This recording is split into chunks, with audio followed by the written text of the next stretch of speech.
Assalamualaikum. My name is Ahmad Syafiq bin Jalaluddin. Today, I'm going to talk about system approach to training.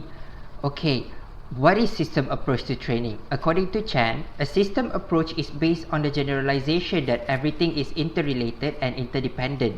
A system is composed of a behavior-dependent element which, when in interaction, forms a unitary whole. A system is simply an assemblage or combination of things or parts forming a complex whole. Okay, there are 5 elements in system approach to training.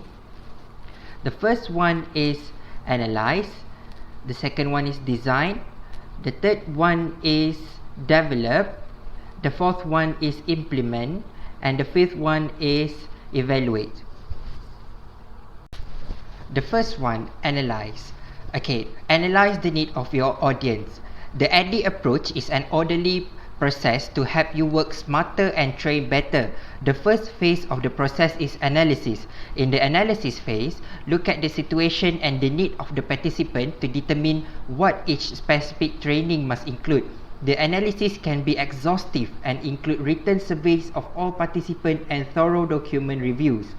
On the other hand, it can be as simply as a few phone calls or informal questions asked of the likely participants. Okay, the key benefit of a successful analysis is ensuring that every training session you offer meet the needs of the target audience. Additional benefit includes ability to engage your audience and build investment before the training. Second, increase attendance at training because the sessions are relevant to participant needs. And third one is deeper trust between the training organisation and participating organisation. Second, designing the training experience. Okay, the designing phase involves building the skeleton of your training, or what we call outline. In this phase, you determine many elements including educational objective, which is determined in part by result from our analysis phase, and then the training title, the training structure and outline, brief description of the training, and lastly method of delivery, especially in person or virtual classroom. Okay, some aspect of the analysis and design phases of the ADDI approach might already begin while the training plan is being created. There is significant overlap between the analysis and design phases and the step needed to create the training plans. However, it's still important to be intentional when thinking through the design for each training. The benefit of a successful design phase include identification of the core learning objective and purpose of the training, and second, careful thought about the specific component of a training session before engaging in detailed development.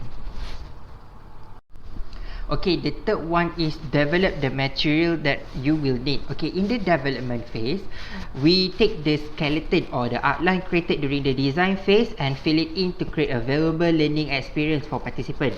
This involves developing the instructor's lesson plan, participant handouts, and selected media such as PowerPoint presentation, video or audio.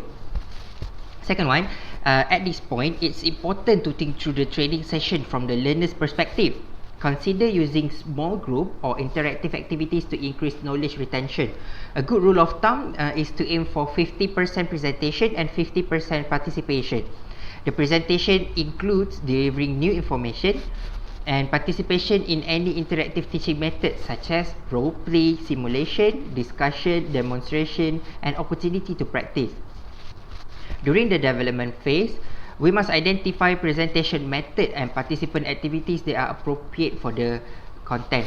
Okay, in this case, all adults have previous learning and predetermined ideas about what is correct or what is incorrect in any topic that have been presented. Okay, participants will adapt and interpret new information based on their pre-existing mental framework. It's the facilitator's job to present the framework that he or she will use to provide new information in a way that clears people's mind and prepare them to learn. The facilitator also need to bring everyone into the conversation, okay, to establish a shared vocabulary for purpose of the training session and set and manage learners' expectation. The benefit of dedicating time for the development phase are a well-planned training session that addresses adult learners appropriately. Second one is confidence on the day of the training, and then a reusable lesson that others can use to facilitate the session. Okay, the fourth one is implement the training experience. In this phase, a skillful trainer engages the participant and bring the lesson plan to life. As the training is conducted, the participant gain practical information that they can practice and apply in their workplaces. This can have a significant positive impact on their organizations. The trainer should be an instructor, a guide, a coach, or a facilitator. The trainer need to be familiar with adult learning principles and should review them before entering a training session to best incorporate them into their facilitation. When implementing the training session, it is important to prepare participants by identifying their own learning goals and help them to be present for the experience. Okay, presenting new information is critical to implementing a session. A lecture can be effective if you actively elicit group participation or stop every 10 minutes and instruct participants to share their thought and question in pairs or small groups. Otherwise, it's best to use more engaging and interactive forms of presenting new information. Ideally, in the development phase, you have identified several methods and activities for presenting new information. The trainer's goal in the implementation phase is to use methods that our participants will be most responsive to. The benefit of well-implemented training include learners who remain engaged throughout the session. Secondly, the sharing of knowledge and skills that learners can apply in their workplaces. And lastly, satisfied participant and community organization. Last but not least, evaluate. Evaluate for ongoing improvement. Although evaluation is the last phase of the AD process, it occurs at every point along the way. In the early phases, you are evaluating the work you have done and your preparedness to move into the next stage. The design phase is when you identify the intended outcome of the training session and their indicators. This is the best time to ask yourself how you will know whether the learning objective have been met and what kind of impact the session have had on participant behaviors.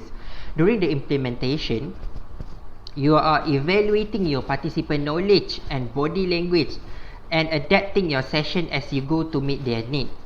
Trainers often ask learners to reflect on the impact and quality of the training at the end of the session through an evaluation form. This is one way to measure whether you met the objective of the session. And finally, after implementation, you are evaluating whether the session led to changes in behavior for the participants. Great training organizations check back to see how this change in behavior have affected the organizations, their practices and their outcome. There are many benefits in evaluation, which included targeted and engaging training, improved services offered by your organization, and ability to prove training impact and gain funding. That's all from me. Thank you.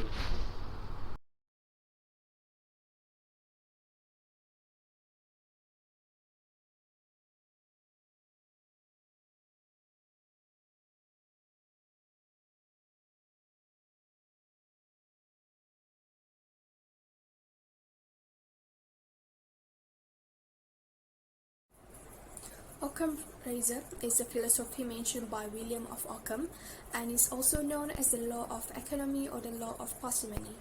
To make it simple, Occam's razor theory states that the simpler of two theories that account for all the evidence is more likely to be true. It is used in a variety of fields such as religion, physics, and medicine. The simplest explanation of Occam's razor is usually the right one, and no more assumptions should be made than are necessary. For example, in the first situation, when you see a bright light flash through your curtains, what do you think it will be? It may be just a flash of lightning, but you simply thought it was a UFO.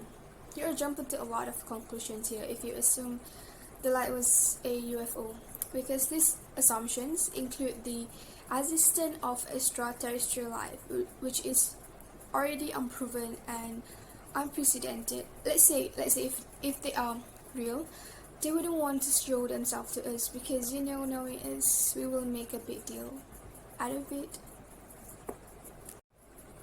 Let's say if you have a bad headache and you search the internet for information about your symptoms, it comes up with two explanations. It's either you are dehydrated or you have cancer.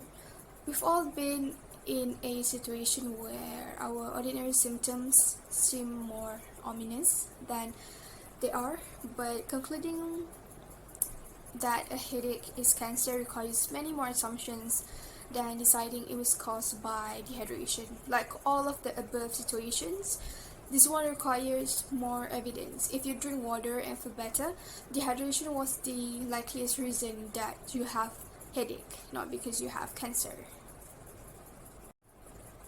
In the last situation, you come home to trash strewn over everywhere in your house. When you wonder what happened, you consider two things.